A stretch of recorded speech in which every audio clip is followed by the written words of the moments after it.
আরে বাবারে, আজকে কি যে গরম! সেই কখন থেকে রোদের মধ্যে পায়ে হেঁটে চলেছি, তেষ্টায় আমার গলা যেন শুকিয়ে যাচ্ছে। আর পারা যাচ্ছে না বাবা। এবার কোনো গাছের ছায়া দেখে একটু জিরিয়ে নিতে হবে দেখছি। কিন্তু এখানে তো বড় গাছের ছায়া দেখতেই পাচ্ছি না যেখানে একটু বসা যায়। তেষ্টায় আমার গলাটা শুকিয়ে যাচ্ছে, একটু জল হলে খুব ভালো হতো। বয়সটাও কি আর কম হলো? আরে আরে, ওই তো দেখা যাচ্ছে একটা বড় বট গাছ। যাই তো, বেশ বড় সড়োই বট গাছ মনে হচ্ছে দেখে। ছায়াটাও বেশ ভালোই পাওয়া যাবে। ওখানে গিয়ে একটু জিরিয়ে নিই, রোদটা যতক্ষণে পড়ে যাবে তারপর আমি আবার হাঁটা শুরু করব। যাই যাই, ওখানে গিয়ে একটু বসি। বাহ, এখানে তো বেশ হাওয়া দিচ্ছে ঠান্ডা ঠান্ডা, আর গাছের ছায়াটাও বেশ ভালো। কাছে নদী আছে তো, তার জন্য এত ভালো হাওয়া। যাই, আর বেশি কথা না বলে তাড়াতাড়ি পা চালিয়ে গাছটার নিচে গিয়ে বসি। বাবা, শান্তি যেন পেলাম। কিন্তু এই জায়গাটা খুবই নির্জন আর নিঝুম, গাছটাও যেন কেমন ধারা। এই কথা বলার পর পথিক এতই ক্লান্ত ছিল যে সেই গাছের নিচে ঘুমিয়ে পড়ল। সময়টা ছিল একদম ঘূর্ণি দুপুরবেলা, রাস্তায় কোনো লোকজনও ছিল না। হঠাৎই পথিক উঠে দাঁড়ায়। সে যেন সে গাছ থেকে কেমন বিকট বিকট আওয়াজ শুনতে পাচ্ছিল। আরে, আশেপাশে তো কাউকেই দেখতে পাচ্ছি না, কিন্তু কেমন কেমন যেন আওয়াজ আসছে। এই আওয়াজ কোথায় থেকে আসছে? এই কথা বলার পরই পথিক হঠাৎই হাওয়ায় উঠতে শুরু করলো। পথিক কিছু ভাবতেই পারছিল না যে তার সঙ্গে এটা কি হচ্ছে, এবং গাছের ভিতর থেকে বিকট বিকট শব্দ আসতে লাগলো। আরে কি হচ্ছে? ছেড়ে দাও আমাকে, ছেড়ে দাও! এই কথা বলার পর গাছটা সোজা তাকে টেনে নিল তার দিকে। সকালবেলা সেই পথিকের নিথর দেহটা পাওয়া গেল নদীর ধারে। এই খবরটা গোটা গ্রামে ছড়িয়ে পড়ল। কি রে পুটাই, কি ব্যাপারটা কি তোর? তোর কি পড়াশোনায় মন নেই? সকাল হয়েছে কি এখন? সকাল কখন হয়েছে? তোর খাওয়া হলো, দাওয়া হলো, সব হলো, কিন্তু তুই এখনও এখানে বসে আছিস। তুই পড়াশোনা করতে হবে না? স্কুলে যেতে হবে না? স্কুলের পড়া রেডি হয়েছে তোর?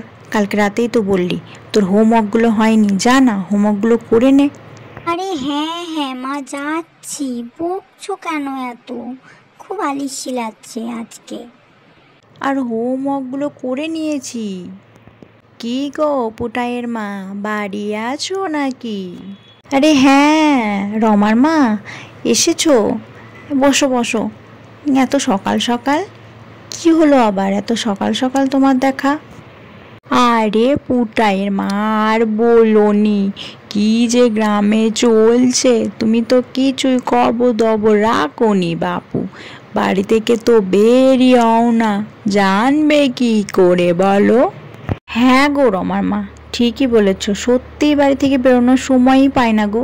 এ পুটাইটাকে নিয়ে আমার যা জ্বালা, কি বলবো তোমাকে। সারাদিনের পিছনেই আমার কেটে যায়। কি করে আর বাড়ি থেকে বেরোবো বলো? ও এই পুটাই, তোকে বললাম না ভিতরে যেতে? যা ভিতরে যা, আমি একটু কাকিমার সঙ্গে কথা বলি। পুটাই তার মায়ের বাধ্য মেয়ে। তার মায়ের কথা শুনে সঙ্গে সঙ্গে সে ভিতরের ঘরে চলে যায়। আর রমার মা এমন কিছু কথা পুটাইয়ের মাকে বলতে এসেছিল যেটা পুটাইয়ের সামনে বলা যাবে না। আরে দিদি শোনো, কালকের ঘটনা শুনেছো? কাল আবার এক পথিককে ওই অভিশপ্ত গাছ মেরে ফেলেছে গো। জানো, কাল ঘূর্ণি দুপুর বেলায় বোধহয় এমন ঘটনাটা ঘটেছে যখন রাস্তায় কেউ ছিল না, আর ওই গাছের আশেপাশে তো কেউ যায়নি, তুমি জানোই। কি বলো রমার মা, তাই নাকি? আবার এমন ঘটনা ঘটেছে?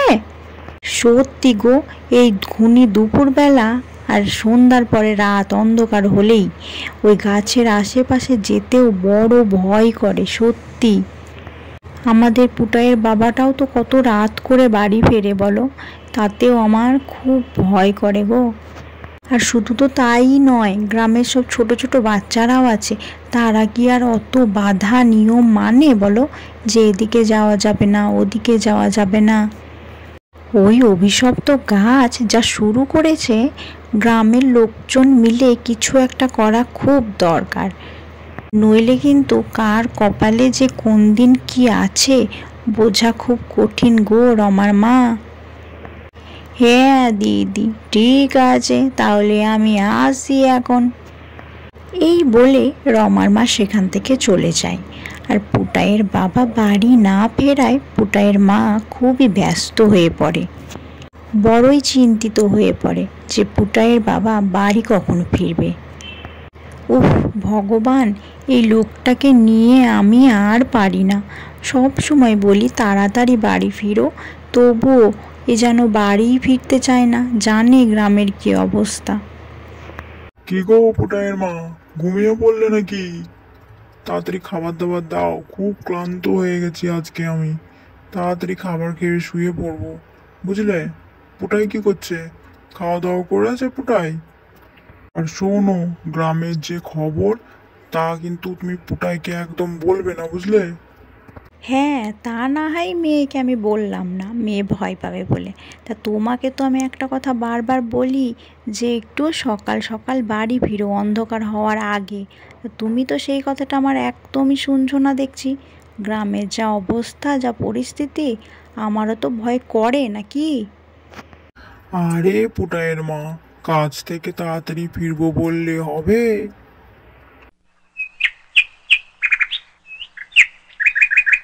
সকালবেলা পুটাইয়ের বাবা যখন কাজে বেরোচ্ছিল, তখনই গ্রামের এক লোক তার সঙ্গে কথা বলতে আসে।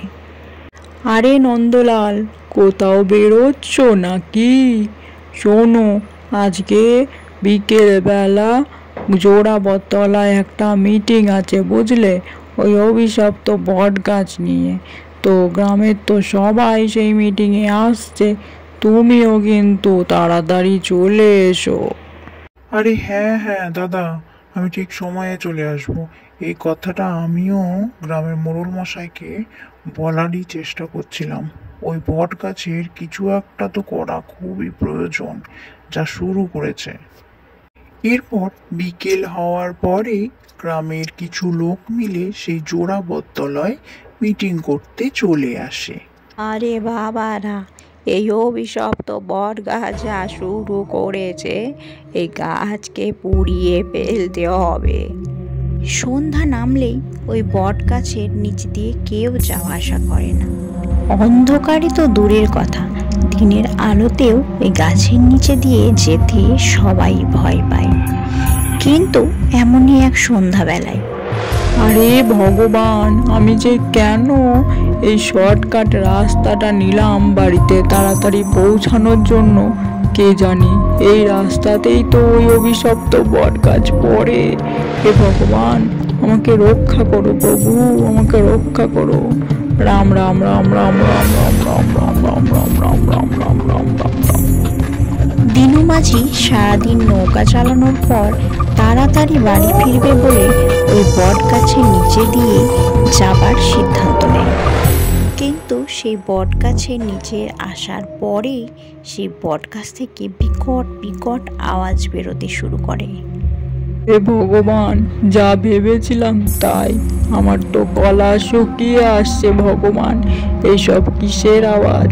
হে ঠাকুর, আমাকে তাড়াতাড়ি এই গাছের তলা থেকে পার করে দাও প্রভু, আমাকে বাঁচিয়ে নাও। এই কথা বলার পর দিনু মাঝি হঠাৎই অজ্ঞান হয়ে যায়।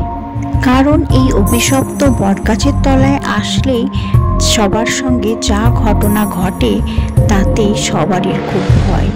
এদিকে দিনু মাঝি অজ্ঞান হওয়ার পর হঠাৎই বাতাসে হাওয়াতে উঠতে শুরু করে আর ভয়ঙ্কর ভয়ঙ্কর আওয়াজ বেরোতে থাকে। হঠাৎই দেখে যেন কেউ তাকে হাওয়াতে ছোড়াছুড়ি খেলছে এবং তাকে এদিক ওদিক ঘুরাচ্ছে।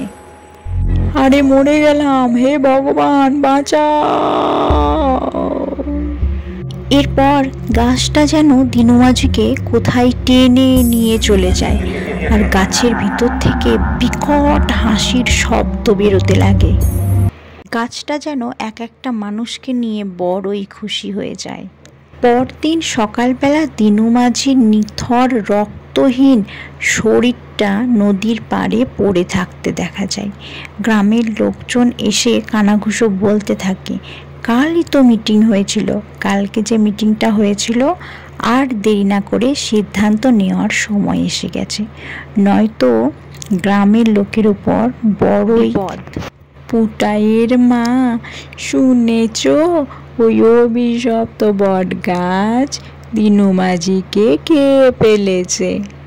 হে ভগবান, এ কি শুরু হয়েছে গ্রামের মধ্যে! এখন তো বাড়ির মানুষকে বাড়ি থেকে বেরোতে দিতেও ভয়। কি যে করব ভগবান, তুমি একটা কিছু উপায় বের করো ঠাকুর। বাচ্চা মেয়েটাকেই বা স্কুলে পাঠায় কি করে?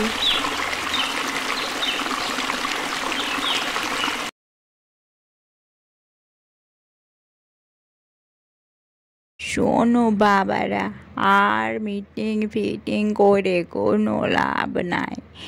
এবার যে কথাটা আমাদের হয়েছিল, সিদ্ধান্ত নেওয়ার সময় এসে গেছে। এখন যদি সিদ্ধান্ত না নেওয়া হয় বড় দেরি হয়ে যাবে। সেদিনই ওই অভিশপ্ত বটগাছকে আগুন লাগিয়ে দেওয়া হয়। হঠাৎই ওই গাছ থেকে যেন চারিদিকে জোনাকি পোকা বেরোতে থাকে, আর ভিতর থেকে একটা মানুষ বেরিয়ে আসে। আরে বাঁচাও বাঁচাও আমাকে, তোমরা আমাকে আগুন দিয়ে পুড়িয়ে দিও না, আমাকে বাঁচাও বাঁচাও, আমাকে ছেড়ে দাও, আমাকে ছেড়ে দাও, আমি এখান থেকে চলে যাব। এই বলেই একজন বড় চুলের মানুষ ভিতর থেকে বেরিয়ে আসে। আরে কে তুমি ভাই? গাছের মধ্যে কি করছিলে? হ্যাঁ, তুমি কি করছিলে গাছের মধ্যে? কে তুমি? ভাই, আমি একজন ডাকাত, তোমরা আমাকে মেরো না। এই গাছে যা সব কাণ্ড হচ্ছিল তা কোনো ভূতের কাণ্ড নয়, সেগুলো আমি করতাম। আমি একজন ডাকাত, পেটের দায়ে এগুলো করেছি। আমাকে ছেড়ে দাও ভাইয়েরা, আমাকে ছেড়ে দাও। কি, তুমি এতগুলো মানুষকে মেরে ফেলার পরে ছেড়ে দেওয়ার জন্য কান্নাকাটি করছো? তুমি কি ভাবছো আমরা তোমাকে ছেড়ে দেবো এভাবেই?